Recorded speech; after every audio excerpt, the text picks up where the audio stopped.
Taste the Daily.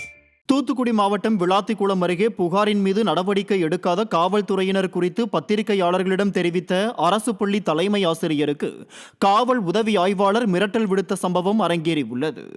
அரசு பள்ளி ஆசிரியராக பதவி வகித்து வரும் புதூரைச் சேர்ந்த பியூலா ஜெபரானி என்பவர் தனது நிலத்தை போலி பட்டா மூலம் சிலர் அபகரிக்க முயல்வதாக காவல்துறையில் புகார் அளித்துள்ளார்.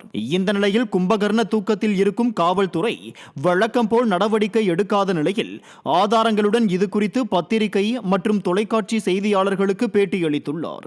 இதன் காரணமாக புதூர் காவல் நிலைய உதவி ஆய்வாளர் நாராயணன் என்பவர் தன்னை மிரட்டுவதாகவும் பல்வேறு இடையூறுகளை ஏற்படுத்துவதாகவும் பாதிக்கப்பட்ட ஆசிரியை அச்சம் தெரிவித்துள்ளார். எஸ்ஐ நாராயணன் இப்போ ஒரு சார் இந்த விளாத்திக்குடியிலேருந்து இன்சார்ஜில் இருக்காங்க.